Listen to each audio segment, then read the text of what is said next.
Grab your calendar and your beverage of choice. I actually have 3 right now, and let's reset for a brand new month. Grab your calendar and your beverage of choice. I actually have 3 right now, and let's reset for a brand new month. I hope you're having a good day. Greetings from the car, because as always, I'm driving kids to things. Today, my son is actually testing for a new belt in karate, and I was just going through the list of belts in my head, and I realized that after this, he will only have 3 more belts till he reaches his goal of black belt.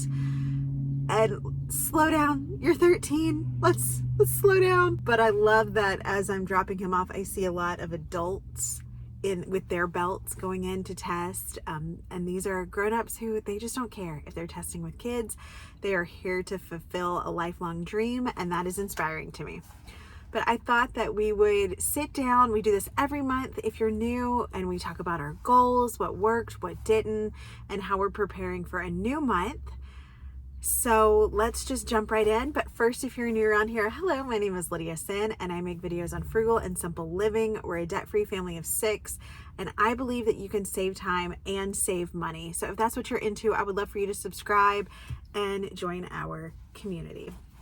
So March was so busy, but busy in a good way. Lots of family activities, lots of school activities, lots of being with friends. And so we had a really phenomenal, packed, glorious month. So first, a little recap. My hair has gotten so long. This isn't the longest it's ever been, but it's pretty close to the longest it's been since I had kids. So also look at how thick it looks. My hair, we're just gonna go on a random tangent about my hair for a second. I got COVID in 2022 and all my hair fell out. Like, it turned to hay and then fell out. And it just got so dry. And I went and got my hair cut. I said, I need you to cut off all the dry parts. And she said, so we're just going to shave it? Haha. I said, no, give me a little like 90s pixie bob. And then I had it for a few months. I loved it. And then I just wanted hair back. And my hair is so soft. But I also started using minoxidil, which is just Rogaine.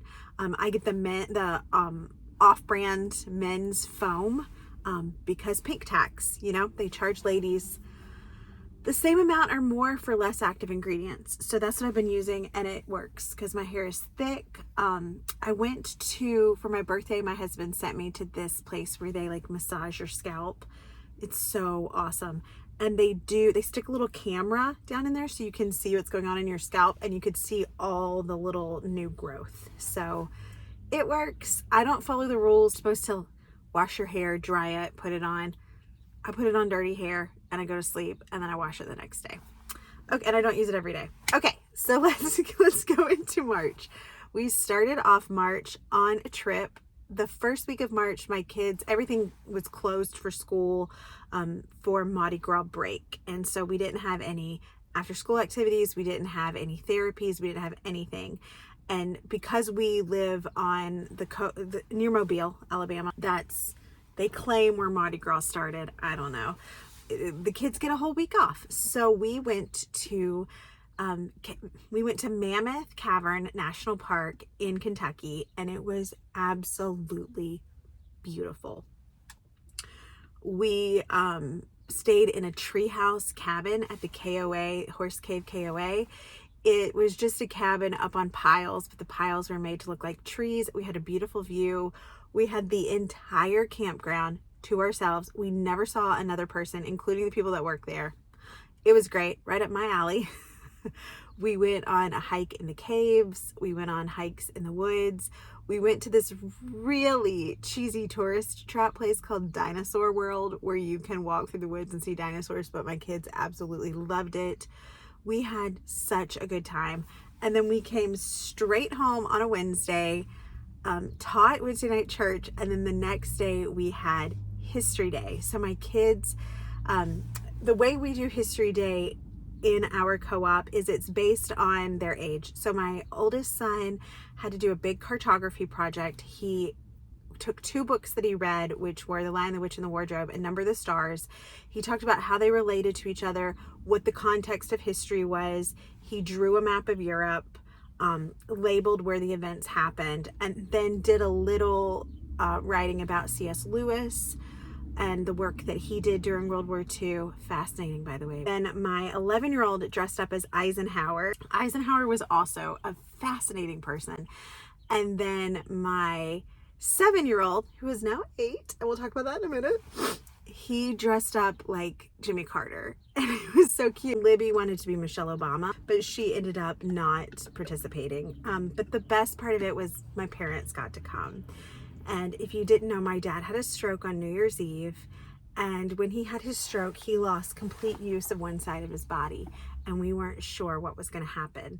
And so for him to come walking into that history day with nothing but a little cane, I will sing of the glory of God forever. I will sing of the goodness of God forever. That I'm just so glad that he is recovering so well. I mean, there's still stuff, it's a long road for stroke recovery. We also, like I said, celebrated my youngest son's birthday. He turned 8. We had friends over for cake and ice cream. We kept it very low key. Then we went out to eat Mexican food that night with my mother-in-law because her birthday and his birthday are a day apart. He also asked to go to Subway for his birthday. He said, I've heard good things. So I took him to Subway for lunch. He got a plain foot-long sandwich, like just meat and bread. And I asked him, what'd you think? He said, I liked the experience more than the sandwich. And I thought, well, that sums up Subway, doesn't it? We had a science fair for the middle schoolers. So I teach 7th grade. I teach a group of 7th grade boys, 3 classes every Thursday. I do Bible, rhetoric, which is like the beginnings of debate, learning how to debate, what the debate styles are, what fallacies are, how to stay on topic. I think everyone in America needs to take this class. The book is called Art of the Argument. You could probably find it used. And then I teach science, which is my absolute favorite. And so we did a science fair. My son made a saltwater battery, and it was just a lot of fun. It was fun to see them go through the process, trial and error. Anything we can do to build frustration resistance in our kids is a big deal. And the day of the science fair, my son went to set up his saltwater battery. It was supposed to power an alarm, and the alarm wouldn't go off.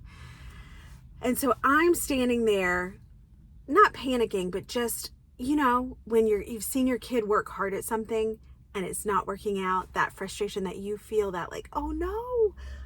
But he figured it out. He could change the clips out. He did trial and error. He did it in real time.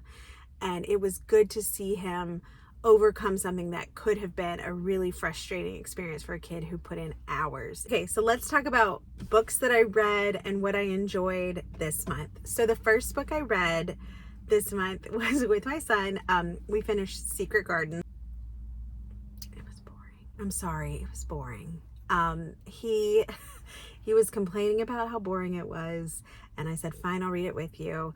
And we both had to push through it. It's just not for us. Like, lots of talking about plants. And then we moved on to The Sign of the Beaver, which was phenomenal. It's a phenomenal book. I personally read 2 books this month. The first one is Witchcraft for Wayward Girls, and the second one was My Sister the Serial Killer. I liked them both. My Sister the Serial Killer is about a woman who is constantly cleaning up after her sister, who is a serial killer. Serial killing is a metaphor. It's a metaphor. I mean, does it actually take place in the book? Yes. But as you're reading it, you're like, oh, this is a metaphor for the sibling that you are constantly making excuses for, or cleaning up after, or trying to protect. And I love stories that use this plot device as a stand-in, or a motivating vehicle to tell a bigger family story. I'm not into family dramas as a book, but I love a family drama when there is an outside force or circumstance that's driving the B story, but the B story is really the object lesson. The second book that I read was Witchcraft for Wayward Girls by Grady Hendrix. And it's not for everyone. It's heavy on the witchcraft, so if that's something that you're not into, you're gonna hate it. But again, it is a vehicle used to tell a larger story, and that story was about girls in the 1960s, 1969, who were sent to a home for pregnant women, pregnant girls, and the way they were treated, and almost like a human traffic element that took place during that time period, where the girls would just disappear and then their babies would be taken from them and they didn't have a say. And while the story is fiction, it's based on Grady Hendrix's family members that this happened to. There are some character tropes in the book that I did not like. It's not my favorite book that he read. I was sobbing at the end of it because it was sad. And so it's not a book I'm going to recommend, but it also wasn't a bad book. I also read a book to my youngest son, and this was I may have actually read it in February, but we've read it hundreds of times. And it's called Now One Foot, Now the Other. And it was a book that I had when I was a kid, but after my dad's stroke, I ordered it for my youngest son because he and my dad are the closest. He is so much like my dad. He looks like my dad did as a kid. He acts like my dad did as a kid. We call him Little Eddie all the time because he's just so much like him, which is ironic because one of my other kids his middle name is Eddie. Anyway, doesn't matter. It's a book about a boy named Bobby and his grandfather Bob, and Bob had taught Bobby how to walk when he was little by holding his hands and saying, now one foot, now the other. And they're super close. And then one day Bob has a stroke and Bobby has to teach Bob how to walk again. And when we got to the end of it, Jesse said, that's like me and Paw Paw. Now, Jesse hasn't taught Paw Paw how to walk again. His physical therapist did, but he had a front row seat to a lot of it. And it is so good for kids to see real life situations modeled back to them in books. And that is why representation throughout literature and media of a variety of situations really does matter. It can't all just be a homogenous, clean picture of what we want life to look like. It has to model reality. Kids need to see themselves, what they look like, what their lives look like, reflected back to them. All right, so let's talk about the books I want to read in April. I picked up this, Sunrise on the Reaping. It is a Hunger Games prequel about Haymitch. I am an OG Hunger Games fan. I read the first Hunger Games book probably like 6 months after it came out. Stayed up all night reading it. Then the next day, I told my husband, you have to read this today so we can talk about it. When the Mockingjay came out, I took a paid day off work. It was the year before my oldest son was born. I took a paid day off work to read Mockingjay. I feel like I am in the minority because I did not like A Ballad of Songbirds and Snakes, but I'm excited to read this. I just picked it up. And there's also a new Nina Prost book. You know, she wrote the Maid series about the maid in the hotel in New York who's a little bit on the spectrum. And so I've read both of those books and the novella, and the third full-length novel comes out in April, and so I've pre-ordered it. So those are the two books that I'm focusing on reading in April. Let's talk about goals. I'm wrapping up my semester. It ends at the end of March. And I'm going to be taking a break from school. I am close to the end, and so I know it probably seems odd to take a break, but I don't want to start a new semester that's going into the summer because my parents are going to need me over the summer. There's just some things that I'm going to need to do for them, and so I'm taking the next semester off, and we'll see what's going to happen from there. But I already have a degree, 2 degrees actually.